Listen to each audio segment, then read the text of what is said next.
Salutations peuple de YouTube. Je vous retrouve aujourd'hui de nouveau chez Ulysse et Corentin. Alors on a Ulysse qui s'est mis près de moi. Je vais essayer de vous montrer parce qu'on a Corentin qui est tout près aussi. Coucou. Donc je prends de nouveau soin d'eux pendant l'absence de leur maman qui a dû retourner en France pour des démarches administratives. Donc aujourd'hui on est le dimanche 24 novembre. Il est 16h40, quelque chose comme ça. Ouais, 16h45. Corentin fait ses griffes sur le fauteuil, tout va bien. Mon ange, Corentin. Hier j'étais en concert avec mon groupe Almagnax. Je vous mettrai une petite photo, une petite vidéo du concert que mon mari a mixé dans le petit, comme d'hab. Je vous retrouve avec un petit café, un petit déca au sucre et au lait de riz. Dans mon thermos de chez Action, comme d'hab. Et aujourd'hui, j'aimerais bien vous parler de ce que je pense être mon tarot préféré. Donc, des Halloween Tarot de Karen Lee et Kipling West, aux éditions US Games. Je vous en ai déjà parlé plusieurs fois parce qu'il est régulièrement dans mes sélections, vu que, je vous dis, c'est mon tarot préféré. C'est-à-dire que si je devais choisir 10 tarots dans ma collection, clairement, il serait dedans. Si je devais choisir 5 tarots, il serait dedans aussi. Et probablement que si je devais décider de garder un seul tarot, ce serait celui-là. C'est pas rien. Surtout que je suis une très très très grande collectionneuse. Pas que de tarot, hein. De manière générale, j'ai tendance à collectionner un peu tout ce que j'aime. Et donc quand j'ai commencé la cartomancie, j'ai fait pareil avec les tarots et les oracles. Ce tarot, je l'ai acheté d'occasion sur Vinted. Il était en très bon état. Mais voilà, je ne l'ai pas acheté neuf. Donc moi j'ai la version dans une grande boîte comme ça qui contient elle-même une petite boîte avec les cartes. Je sais qu'il existe aujourd'hui, je crois que c'est une version mini mais je suis pas sûre, dans une boîte en fer. J'ai déjà vu ça sur Amazon et je me demande si à un moment je vais pas l'acheter pour découper les bordures parce que en fait je fais tout dans le désordre dans cette vidéo. J'y reviens après. D'abord, dans ce coffret, on a... Il y a Kisha qui joue en haut. Enfin, il y a Ulysse qui joue en haut, puisque Corentin est ici. Alors, dans le coffret, on a un grand tapis de tirage comme ceci en papier pour la croix complète. Donc, en 10 cartes. Je vous avoue, la croix complète, c'est pas quelque chose que je fais souvent parce que 10 cartes, je trouve ça énorme. Moi, je suis assez lente à interpréter et j'aime bien creuser chaque carte.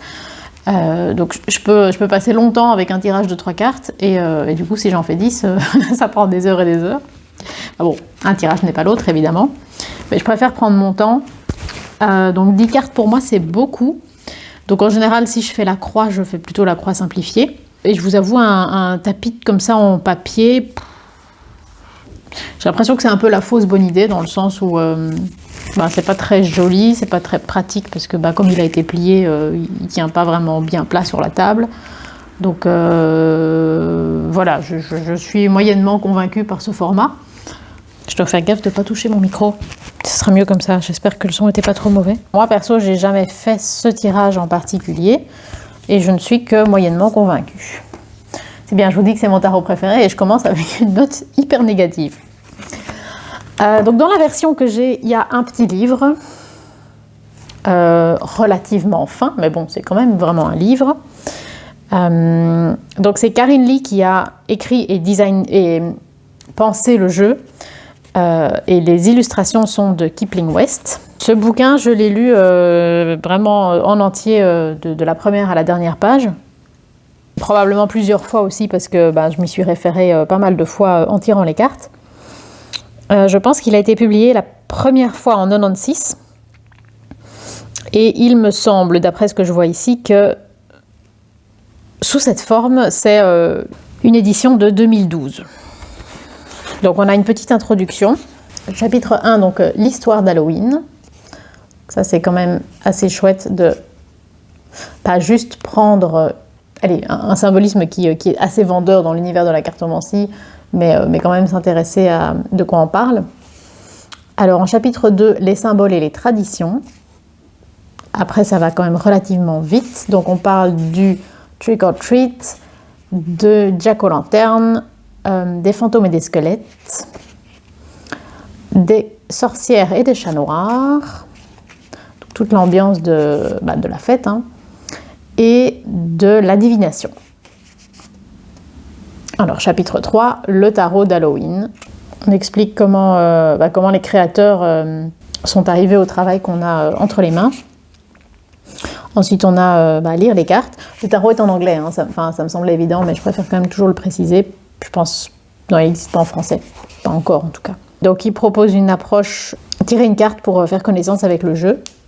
Ensuite, on a une proposition de tirage en 3 cartes avec plusieurs possibilités, donc passé, présent, futur, dilemme, choix 1, choix 2, espoir, peur, opposition.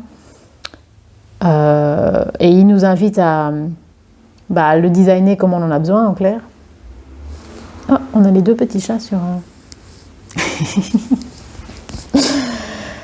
Donc, il parle de l'ancienne croix celtique, et donc elle est redétaillée dans le livre. Donc, même si vous n'avez pas le tapis de tirage, vous avez quand même les explications dans le livre. Et ensuite, on s'intéresse aux cartes, donc les arcanes majeures. Alors, on a à chaque fois la carte en petit, en noir et blanc, avec le numéro et le nom. La carte est décrite visuellement. Et puis, on fait le lien avec ce que peut représenter la carte. Et puis, on a après des mots-clés pour une interprétation en divination et des mots-clés pour la carte inversée. Moi, j'aime bien quand ils proposent des mots-clés inversés parce que, moi, je tire les cartes en droit envers. Donc, je trouve ça toujours chouette d'avoir la vision de l'auteur sur les cartes inversées, même si je sais qu'il n'y a pas grand monde qui utilise ça. Ce qui est dit sur les cartes, donc la description, est d'abord relativement factuelle, donc ils décrivent vraiment ce qu'ils ont choisi de représenter et ce que ça signifie en termes de symbolisme. Donc c'est pas spécialement une lecture très passionnante, hein, c'est très factuel, mais en même temps ça permet aussi de vraiment comprendre la carte. Et même si on ne se rappelle pas tout, c'est ce qui crée le bagage qu'on va utiliser après en tirant le jeu. Ensuite, les arcanes mineures. Donc, chaque suite est représentée. Donc, il y a un petit texte pour représenter chacune des suites. C'est plutôt ça que je voulais dire. Les cartes sont un peu plus petites, mais elles sont quand même à chaque fois représentées toujours en noir et blanc. Le texte est un peu plus court aussi. Par contre, on a bien également les mots-clés pour une interprétation divinatoire à l'endroit et à l'envers. Les suites ont été renommées. On va regarder ça quand on regarde les cartes. Et ce qui est chouette, c'est que il y a une partie, une sorte de bibliographie. En tout cas, c'est d'autres bouquins à propos d'Halloween et du tarot pour les enfants et puis pour les adultes. Enfin, pas spécialement pour les adultes, mais plus généraux. Puis on a un petit mot sur l'artiste, l'auteur et de quoi prendre des notes. Le bouquin est pas...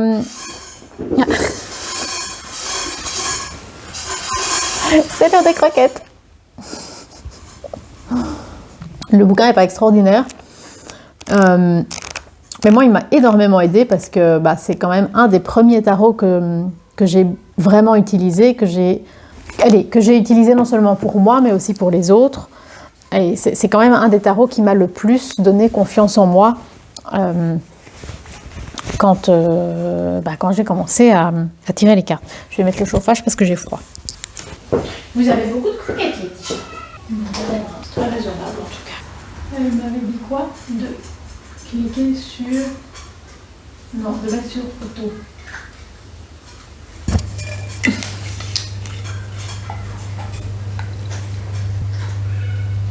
Donc dans ce petit coffret, on a également, donc, comme je vous disais, une petite boîte avec uniquement les cartes et de nouveau un... J'ai pas pris mon micro. Et de nouveau un mini livret blanc, c'est-à-dire que si jamais vous n'avez, je sais pas, peut-être qu'il existe en édition un peu moins chère, si jamais vous n'avez que cette petite boîte, ben, les auteurs ne vous laissent pas quand même sans rien du tout parce que vous avez un livret blanc comme ceci, dans lequel on a donc un petit mot de bienvenue, on parle du tarot lui-même, reading the cards. En fait, l'introduction est la, en tout cas j'ai l'impression qu'elle est la même que dans le grand livre, c'est juste que c'est peut-être écrit un peu plus petit. Pour chacune des cartes, on a uniquement soit quelques petites phrases, soit quelques mots-clés. C'est vraiment juste donner l'ambiance, l'énergie globale de la carte. Ensuite, les mineurs. Et chaque suite est expliquée avec de nouveau soit une phrase, soit quelques mots-clés. Et voilà, juste un petit mot sur l'artiste, mais pas sur l'auteur, étrangement.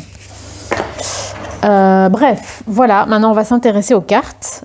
Donc les cartes se présentent comme ceci. Il y a un bord blanc, donc ceci c'est le dos qui est réversible. On a un bord blanc au dos et sur le devant des cartes. Je me demande si j'aimerais pas couper ce bord, parce que je crois que c'est Offline qui avait parlé de ce jeu et qui disait que ça aurait été beaucoup plus joli avec un bord noir. Mais bon, vu la matière des cartes, je pense que ça doit pas être facile à faire et je suis pas sûre d'être assez soigneuse pour faire ça. Parce que les cartes glissent bien entre elles, elles sont faciles à manipuler. Elles ont un fini relativement brillant. C'est pas complètement luisant, mais c'est clairement pas des cartes mates. Elles sont assez souples. C'est vraiment une très très bonne qualité. Elles reprennent complètement leur forme. Le shuffle, ça donne quoi? Dans mes souvenirs, il donne... Ah, elles sont quand même... Non, ça va. On peut faire le shuffle, c'est rien compliqué parce que, comme d'habitude, c'est une taille de tarot standard et donc pour moi, c'est limite. J'aimerais bien qu'elle soit un peu plus petite. Et c'est pour ça aussi que je me dis que ça doit être chouette de couper les bordures parce que du coup, j'aurai un jeu un rien plus petit, ce qui est toujours chouette pour moi. Maintenant, je ne sais pas si j'aurai le courage de couper ce jeu-ci, qui est le jeu que j'ai du mal à le toucher en fait parce que c'est mon jeu, quoi. Peut-être si j'achetais celui dans la boîte en fer et que je le coupais, mais il est déjà plus petit, donc le couper encore en plus, est-ce que ça a du sens? Je ne sais pas. Et j'aimerais bien, si je le coupe, faire les bordures soit en noir, soit en orange, mais à mon avis en orange, pour aller avec le dos. Voilà, on va regarder les cartes. Une des particularités, c'est qu'on a le petit chat noir, donc qui est ici, qui est présent sur absolument toutes les cartes. Évidemment, c'est quelque chose que je trouve super chouette, d'autant que pour moi, c'est un peu ça, avoir un chat, hein, c'est avoir un compagnon qui est toujours à nos côtés. Donc je trouve que c'est vraiment logique et dans ce qu'il fait, il est toujours un peu espiègle. C'est pas juste qu'il est là, il interagit de manière logique pour un chat par rapport à ce qui se passe dans la carte. Donc ça, je trouve que c'est super bien observé. Et ça me plaît beaucoup. Il y a certaines cartes sur lesquelles il a des yeux rouges, il y a certaines cartes sur lesquelles il a des yeux jaunes. Je ne pense pas que c'est l'idée que c'est un chat différent. Je pense que c'est... Ah, même il y a des cartes où c'est orange. Ou c'est quand il est fâché, quand il y a quelque chose qui ne va pas. Non, pas spécialement. Je ne sais pas s'il y a une logique. En tout cas, s'il y a une logique, je ne l'ai pas encore décelée. Mais je ne pense pas que c'est l'idée qu'il y a plusieurs chats. En tout cas, il n'y a aucune carte où ils sont 2 ou 3. Donc voilà, c'est peut-être juste un choix graphique pour l'équilibre des couleurs de la carte. On s'inspire clairement du rider. Les mineurs sont illustrés, donc clairement c'est un rider. Les noms sont ceux du rider. Mais il y a beaucoup de libertés qui ont été prises en termes de représentation. Et pas mal d'humour aussi, hein. Je me demande si je me mettrais pas à la table quand même pour avoir plus de lumière, pour que vous voyez bien les cartes. On va essayer de faire ça. Comme ça, c'est pas mal, non? C'est pas surex? Peut-être un peu surex. Attendez, on va rien diminuer. Ah ouais, ça j'ai l'impression que c'est bien. Ok, on commence. Donc, le hiérophante est représenté comme une momie. On reconnaît les éléments du rider, hein, avec par exemple son sceptre, le fait qu'il soit assis. On a, c'est pas les gens qui prient ou qui l'écoutent, c'est deux chats un peu un peu genre sphinx. Et comme je vous disais, on a toujours ce petit chat noir qui est présent partout. Alors, l'as de chauve-souris. Donc, comme je vous disais, les suites ont été renommées. Les chauves-souris, ce sont les épées. C'est assez logique dans le sens où, en général, on dit que les épées sont associées à l'air. Et bah, les chauves-souris, ça vole. Et ça représente aussi des choses... dans la culture populaire, on a aussi cette notion de peur de la chauve-souris, même si moi, perso, j'ai pas du tout peur des chauves-souris. Mais c'est quand même quelque chose qui est associé à quelque chose d'effrayant. Et on a quand même plusieurs cartes dans la série des épées qui sont associées à la peur. En tout cas, à des choses qui se passent... dans la tête, donc ça me paraît être un choix assez pertinent. Alors le chevalier de citrouille, la suite des citrouilles, c'est la suite des deniers ou des pentacles. J'aime beaucoup le fait que la suite des citrouilles représente la suite des deniers, dans le sens où je trouve que c'est un peu rendre justice à la suite des deniers qu'on associe...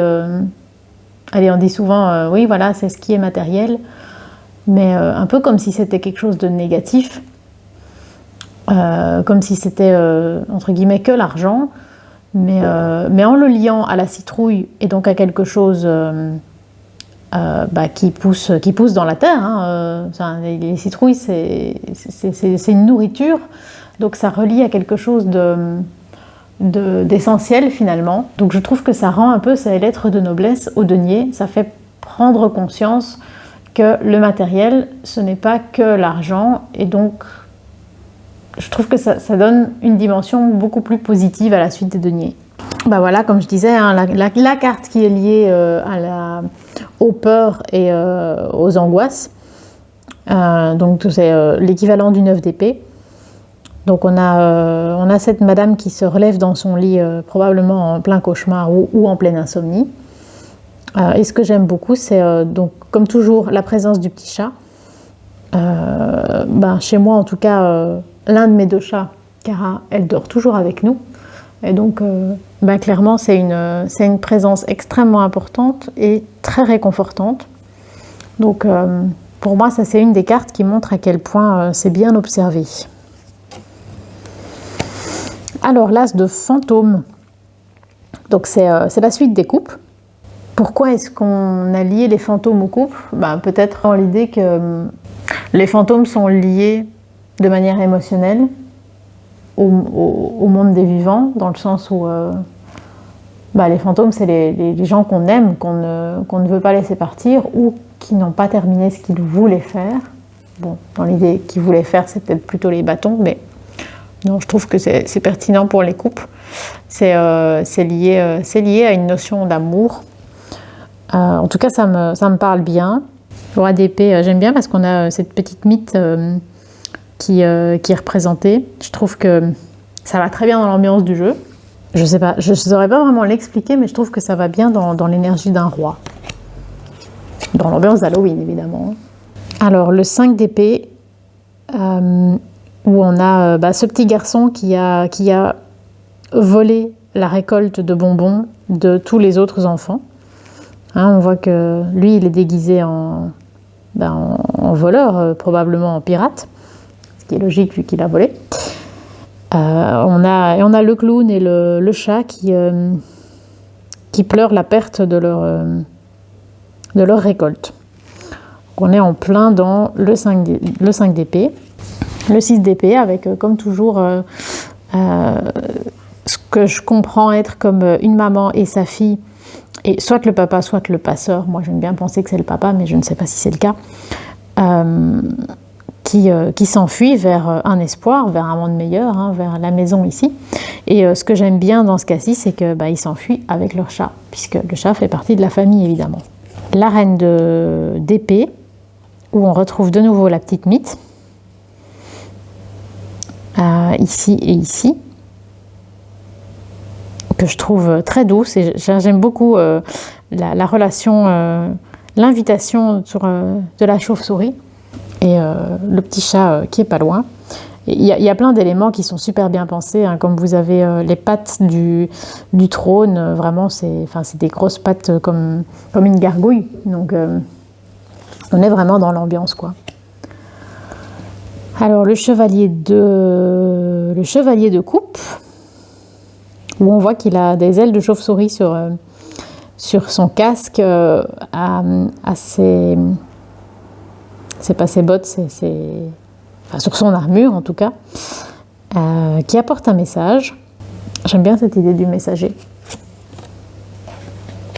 Le 2 de coupe, les petits fantômes qui se retrouvent, et on a le chat ailé. Donc peut-être que, je ne sais pas si c'est l'idée que c'est un chat qui est mort peut-être, et qu'on retrouve dans l'au-delà. Pour moi, l'idée du paradis n'est pas envisageable sans qu'on ait sans qu'on retrouve les animaux qu'on a aimés pendant notre vie. Alors la lune qui est fort différente des autres cartes de lune, puisque donc la lune est pleine et le personnage est un loup-garou. Après ça fait écho aux mêmes choses, hein, le loup et le chien, c'est toujours dans cette idée de ce qui est bien de présenter au monde et ce qu'on veut vraiment exprimer, ce qu'on a à l'intérieur de nous, nos pulsions, notre inconscient aussi, les choses qu'on ne s'avoue pas à soi-même. Et ce qui me fait rire surtout, c'est la petite affiche qui dit l'écrevisse, elle est par là, puisqu'on a la mer au loin. Je trouve qu'il y a beaucoup, beaucoup d'humour dans ce jeu. Alors, la suite des bâtons donc, a été renommée par Imps, donc je crois que c'est diablotin en anglais. En tout cas, c'est comme ça que je l'ai traduit, c'est comme ça que je l'ai compris. C'est rare que le 8 de bâton soit un peu retravaillé, qu'il ait une autre attitude que juste ces 8 bâtons qui arrivent, qui volent dans le ciel. Donc je trouve ça sympa, surtout l'idée des flèches, on garde cette idée de rapidité. Et je me souviens sur la vidéo d'Offlan, elle disait « Ah, mais sur cette carte-là, le petit chat, il n'est pas là. » Mais si vous regardez bien, il faut vraiment bien regarder. Mais le petit chat, il est à la fenêtre dans la maison. Évidemment, vous n'allez rien voir du tout. Il y a Corentin qui fait bouger mon appareil. Le petit chat est à la fenêtre. Vous ne voyez rien, mais vous devez me croire. Pas le café, mon cœur. Le café, c'est pas pour les petits chats. Alors, le 2 d'épée, qui est très très fidèle à l'ambiance du 2 d'épée dans le Rider classique. Cette carte, ça me fait penser aux anges pleureurs dans Doctor Who. Alors, le 7 de bâton, le fait de poser ses limites. Et ce que je trouve intéressant, c'est que finalement, cette carte, pour moi, elle raconte un peu l'inverse. Donc, on a tous des diablotins, et on se rend compte qu'un des diablotins est en fait un enfant, ou en tout cas un être humain, déguisé en diablotin. Donc, pour moi, c'est... Bon, évidemment, on parle des limites, mais on parle plutôt de dépasser ces limites, de trouver une manière de faire tomber les frontières. Pour moi, c'est une carte qui parle de rencontres, d'aller à la rencontre d'autres cultures. Donc c'est un peu, pour moi, en tout cas, la manière dont je l'interprète, c'est un peu différent du set de bâtons habituel. Qu'est-ce que tu en penses, Corentin ?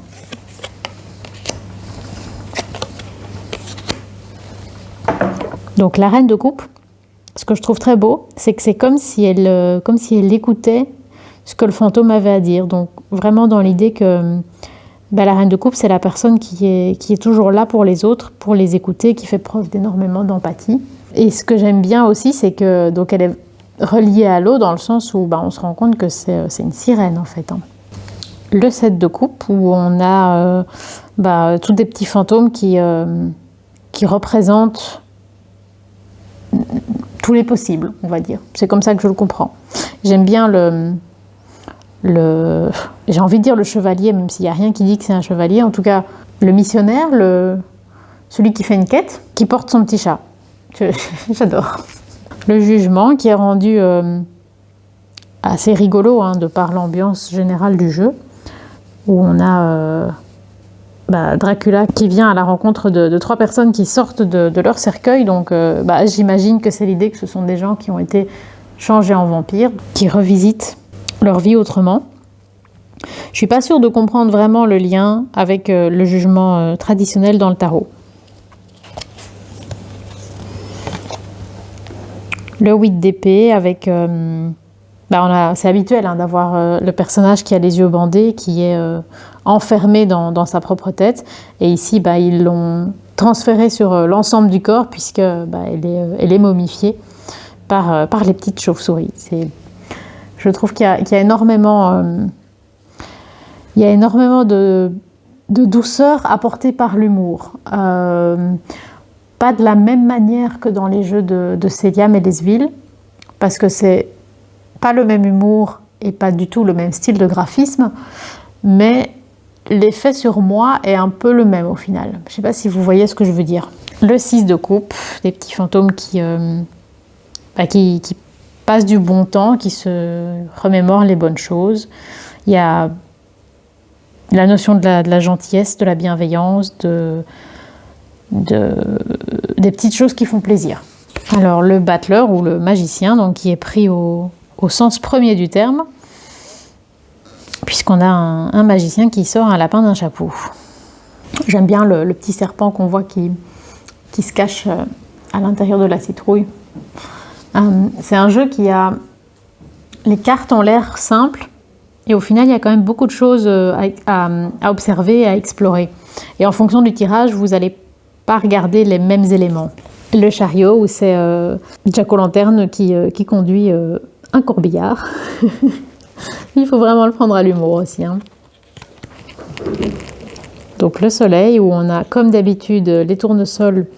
Et ici, on a un géant à 2 têtes, donc un monstre qui s'est régalé d'humains. Le 2 de bâton, qui est plutôt basé sur la querelle. Donc j'ai l'impression qu'il s'éloigne quand même pas mal du 2 de bâton habituel. Et maintenant que je le revois, je me demande si le fait que je galère avec le 2 de bâton aujourd'hui n'est pas lié au fait que dans l'un de mes premiers tarots, c'était un peu différent. Ça pourrait expliquer. On dirait plutôt ici une maman qui sépare ses deux enfants qui se chamaillent, quoi. Alors le 6 de bâton, où on a cette notion de joie, hein, de réussite, puisqu'on a tous ces diablotins sur le cheval, qui n'a pas l'air content de porter autant de monde. J'aime bien la manière dont le dernier porte le petit chat tout doucement. Le diable, avec une madame très très sexy qui a servi ce que je comprends comme étant l'humanité, en tout cas aussi la notion du sexe, évidemment des plaisirs, pas uniquement les plaisirs matériels, hein, le plaisir en général, mais bon, c'est une manière assez pertinente de le représenter. J'aime beaucoup tout ce qui se cache dans la petite étagère, et j'adore surtout le petit chat qui observe le petit rat ou la petite souris, je sais pas. La reine de bâton sur son trône qui reçoit un tournesol.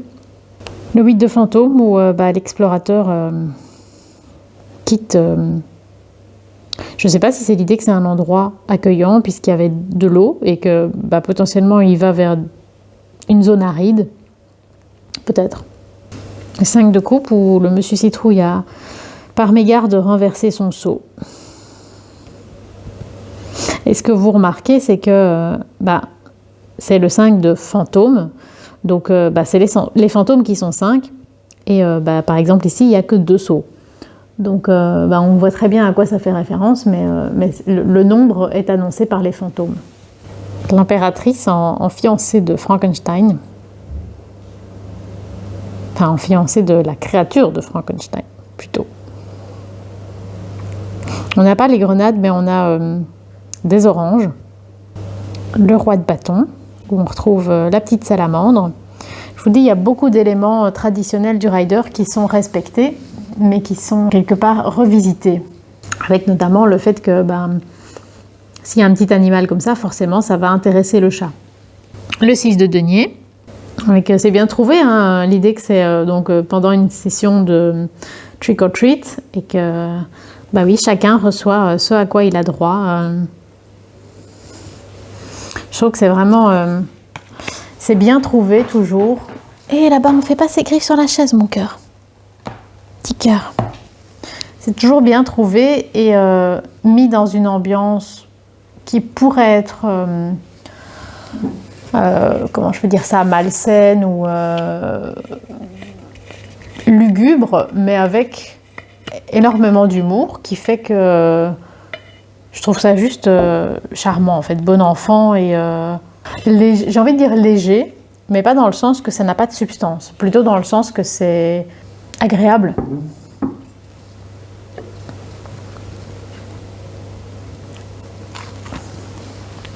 Bonjour mon ange. Alors, le 7 de denier, où on a un monsieur, j'allais dire un monsieur citrouille, non, juste un monsieur qui... Oh, mon petit cœur. C'est mon petit chat. Tu viens faire des bisous, Corentin? Mon amour. C'est un petit chat très câlin aujourd'hui. Mais tu peux toujours pas boire du café, mon ange. Et tu es un tout petit peu devant les cartes. Oh, mais qu'est-ce que tu fais? Qu'est-ce que tu fais, petit chacha? Aïe, aïe, aïe, aïe, aïe. C'est toujours très rock'n'roll, hein, ces vidéos. Donc, le 7 de denier, on a un petit monsieur qui fait pousser ses citrouilles. Et je trouve que c'est bon, c'est assez classique hein, comme représentation, mais j'adore.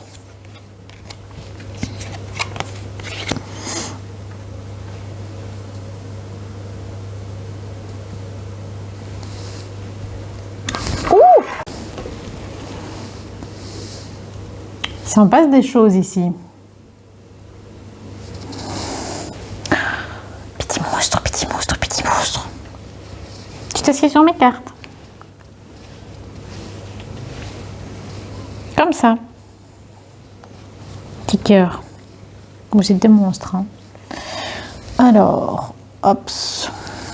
Donc le 7 d'épée où on voit ce personnage qui quitte la ville ou la fête foraine peut-être, puisque ce sont des chapiteaux, avec un sac tout rempli.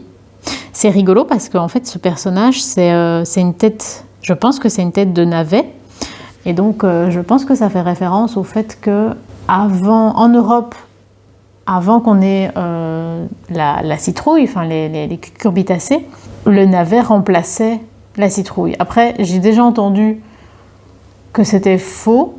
Les peuples celtes creusaient des navets à la place des citrouilles, que c'était... Mais voilà, donc je ne sais pas du tout si c'est pertinent ou pas, mais en tout cas c'est quelque chose que j'ai souvent entendu, et je trouve ça marrant de retrouver un homme légume ici. Cette justice, je la trouve très très belle, déjà parce qu'il y a énormément d'animaux, et pour moi il y a beaucoup de choses qui sont dites. Par exemple, le fait d'avoir des têtes qui ont l'air plus ou moins humaines, qui sont comparées à un rat. Alors vous allez me dire peut-être que je vais chercher trop loin, mais moi ça me fait penser à la question de est-ce que l'être humain vaut mieux que le reste des animaux? Par exemple, le fait qu'en science, et en particulier dans les entreprises pharmaceutiques, on utilise des animaux, la vie des animaux à leurs dépens, pour développer des choses, soi-disant pour le bien commun, pour le bien de tous, mais en gros pour le bien de l'humanité, parce que c'est toujours qu'à l'humain qu'on pense quand on fait tout ça. Et donc, pour moi, ça pose vraiment la question de qu'est-ce qui a le plus de poids, en quoi est-ce qu'une vie vaut plus qu'une autre. Ça me touche beaucoup comme justice.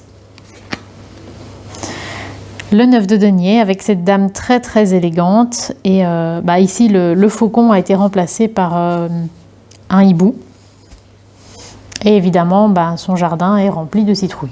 Et dans le 8 de denier, évidemment l'artisan creuse des citrouilles, forcément, et on a de nouveau une tête de, je sais pas, d'oignon ou de navet.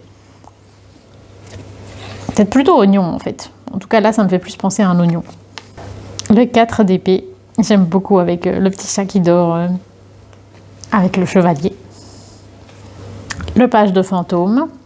Ce que j'aime bien c'est l'idée que comme c'est un page, donc il en est encore uniquement aux premières étapes, hein, les choses ne sont pas encore abouties dans un page, ben c'est l'idée que ce n'est pas vraiment un fantôme, c'est encore un petit garçon, c'est encore un vivant. Donc l'étape du fantôme ne viendra que plus tard. L'as de bâton.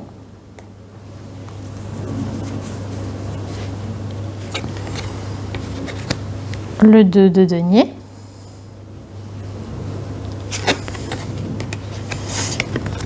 Ça c'est ma carte préférée. Et donc c'est de la force. Et je crois que je l'ai déjà souvent dit, hein, mais pour moi c'est la plus belle force que j'ai jamais vue.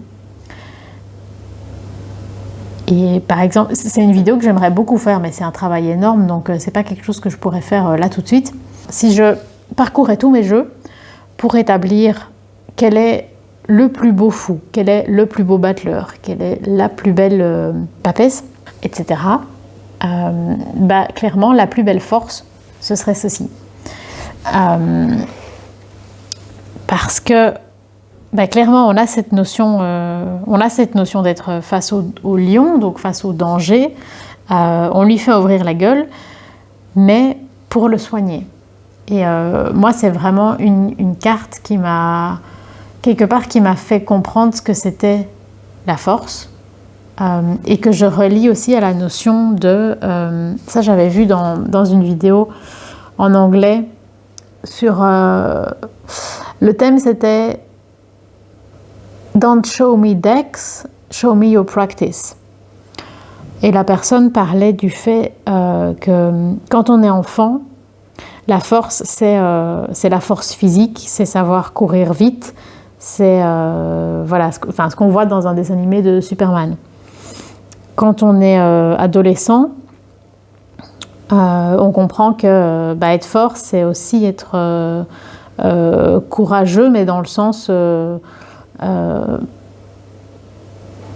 d'un point de vue mental, d'avoir le courage de faire les choses, la résistance, l'acharnement. C'est une notion qui dépasse le physique, qui a trait au mental. Et que quand on devient adulte, et donc sous-entendu quand on devient parent, on comprend que dans la force, il y a en fait énormément d'amour, et que c'est souvent, être fort, c'est aussi penser à ceux qui dépendent de nous avant de penser à nous-mêmes. Et je retrouve tout ça dans cette carte. Les amoureux, ça j'adore. L'image du vampire, c'est vraiment quelque chose que j'adore et qui me suit depuis très très longtemps, depuis que je suis enfant. J'adore lier ce romantisme j'adore l'idée d'un vampire romantique, même si j'aime pas toujours quand c'est naïf que positif. Mais en tout cas, ici, je trouve que ça a beaucoup de charme. Alors, le 3 d'épée, où on a ce petit chat qui fait le gros dos sous la pluie, avec les chauves-souris qui attaquent ce petit cœur.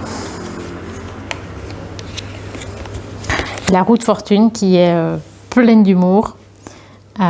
Et on voit aussi je trouve ça vachement intéressant. Donc le personnage tient un trèfle à 4 feuilles. Évidemment, il est attaché sur une roue qui tourne, avec quelqu'un qui lance des couteaux. Et on se rend compte que la roue est actionnée par un éléphant, mais on se rend compte aussi qu'il y a une petite souris au pied de l'éléphant. Donc à tout moment ça peut partir en cacahuète, d'autant que le chat peut en plus faire peur à la souris qui elle va faire peur à l'éléphant. Voilà. La roue de fortune, c'est l'idée que il se passe des trucs et on n'a pas vraiment de pouvoir, il faut juste accepter le temps qui passe. Le 5 de denier, avec les petits enfants qui récoltent des bonbons, trick or treat, dans la neige, et le plus petit qui a fait tomber toute sa récolte dans la neige. Je trouve ça super intelligent parce que de nouveau, on reste dans quelque chose de beaucoup plus léger.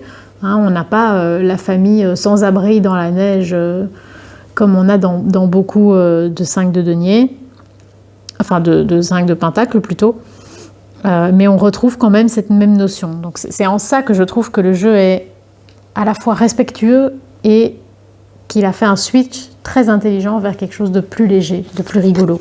Alors le 9 de bâton, je trouve qu'on a moins cette notion de j'ai combattu et j'en peux plus. En tout cas, enfin voilà, je ne la comprends pas comme ça dans cette carte-ci.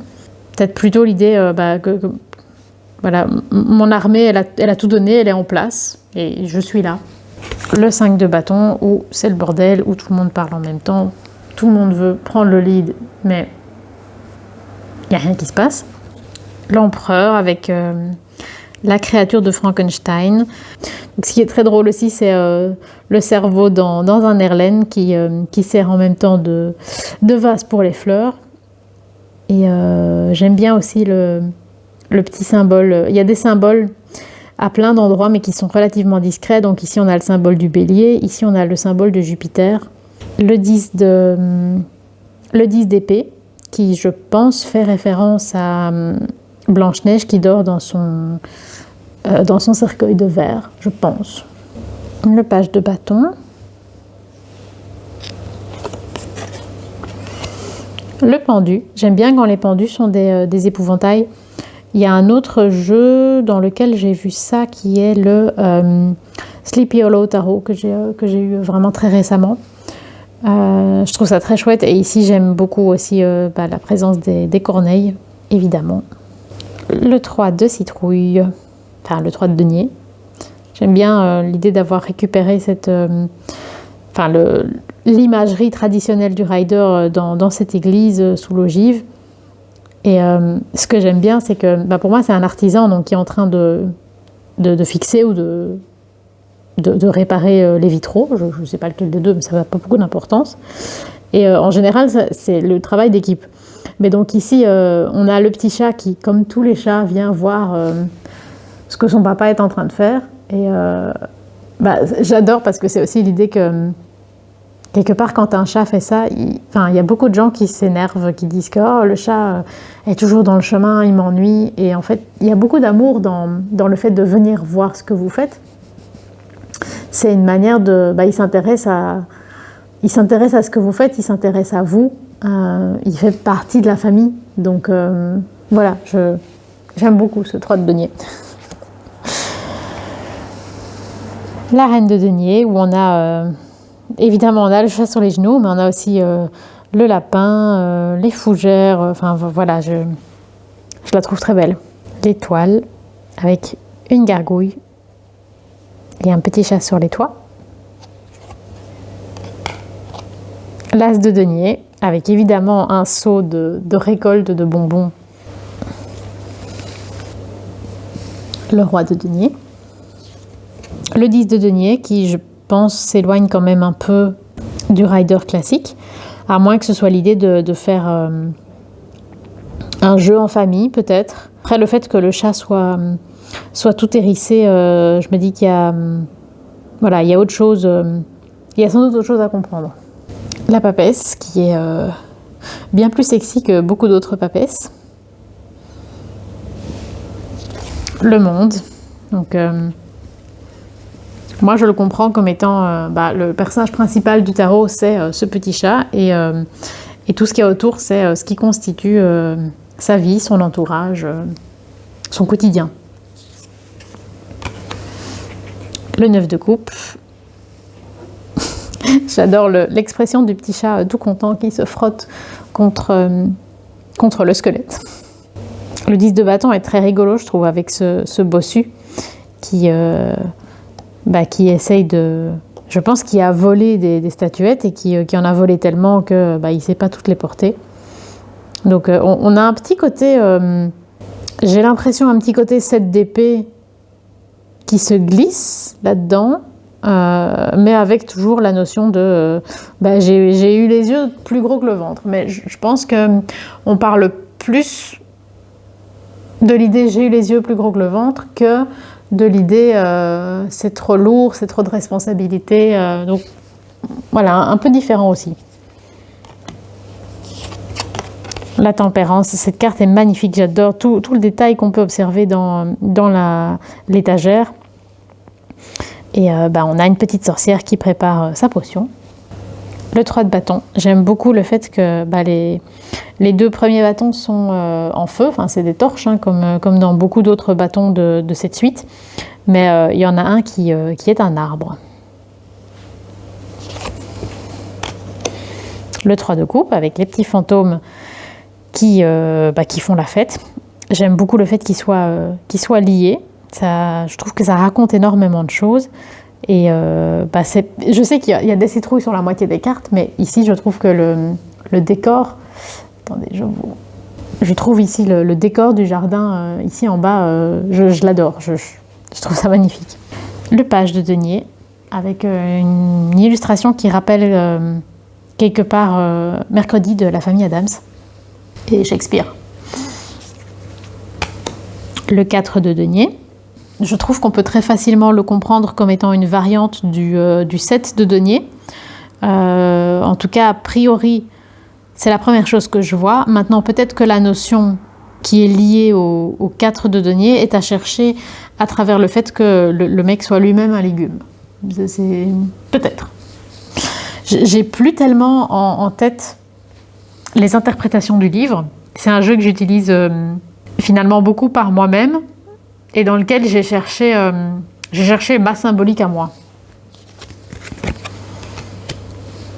La tour, qui est l'illustration qui a été choisie sur le coffret, donc qui est ce manoir extraordinaire, hein, où on voit qui est très très hanté, puisqu'à chaque fenêtre on voit des petits fantômes et on voit l'orage qui s'abat sur lui. Le 4 de coupe, où les fantômes se réjouissent, font la fête, mangent des bonnes choses, et l'humain n'accepte rien, n'a envie de rien. Le 10 de coupe, où on a une notion de famille, de réjouissance, de bien-être, d'être au bon endroit avec les bonnes personnes. Le roi de coupe, qui a un super look.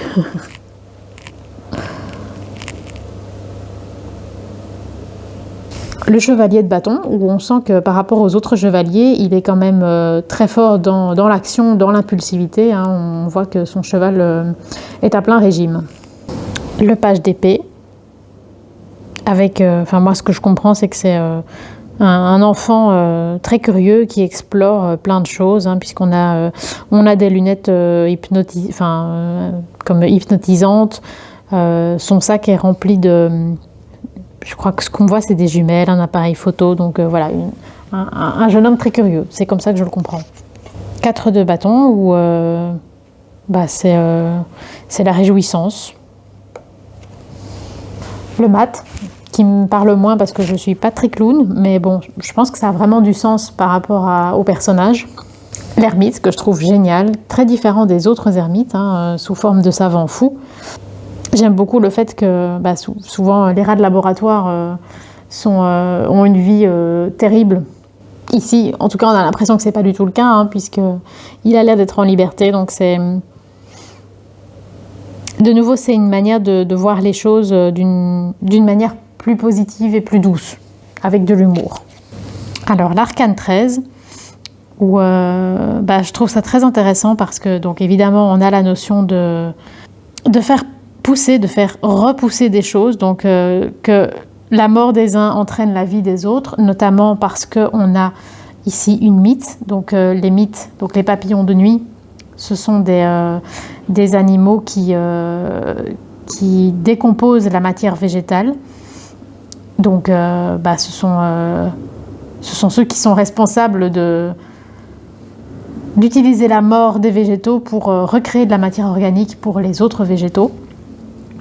Donc c'est essentiel. On a un vautour qui utilise la matière animale, qui recycle les cadavres. Hein. Donc on a un escargot. Donc voilà, il y a vraiment cette notion de les mal aimés, mais qui sont essentiels dans le cycle de la vie. Et on termine avec le chevalier d'épée, mais qu'on a déjà vu. Je suis sûre qu'on l'a vu. On l'a pas déjà vu? Ah non, c'était le chevalier de... C'était le chevalier de coupe. Bah, ils ont tous les deux des petites ailes de chauve-souris. Vous allez me dire, pour celui de Knight of Bats, c'est normal d'avoir des ailes de chauve-souris.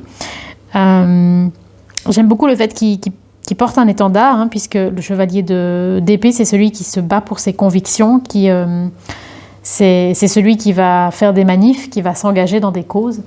Donc voilà, ça a vraiment du sens. Ben voilà, on a fait le tour de ce jeu. C'est un jeu qui a eu énormément d'importance dans ma pratique. C'est peut-être pas le jeu que j'ai le plus utilisé, parce que bon, j'ai énormément de jeux, donc il y en a beaucoup que j'ai utilisé. Allez, j'ai beaucoup tiré les cartes, mais j'ai peu tiré les cartes, souvent avec le même jeu. Ça fait quand même partie des jeux que j'ai beaucoup utilisés et que je continuerai à utiliser. Et c'est notamment un des premiers jeux. C'est le premier jeu. Non, c'est pas vrai. C'est pas le premier jeu avec lequel j'ai tiré pour les autres, parce que la première fois que j'ai tiré pour quelqu'un d'autre, c'était avec un Marseille et c'était pour mon mari. Mais en tout cas, la première fois que j'ai fait un gros tirage pour quelqu'un, c'était pour mon papa.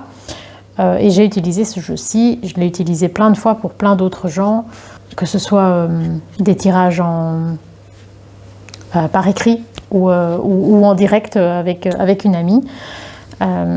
Voilà, je l'ai utilisé pour plein de choses différentes. C'est vraiment un jeu qui me touche, qui me parle, que je trouve subtil, rigolo mais profond.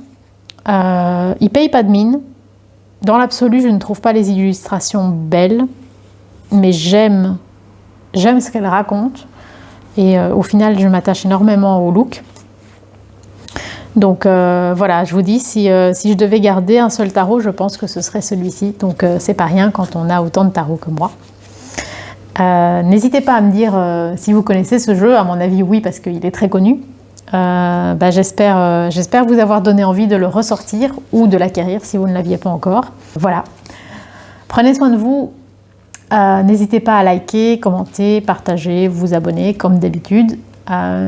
Et sur ce, Ulysse, Corentin et moi, je ne sais pas où ils sont. Oh, ils font dodo. Je vais vous les montrer. Je vous souhaite tous les trois longue vie et prospérité.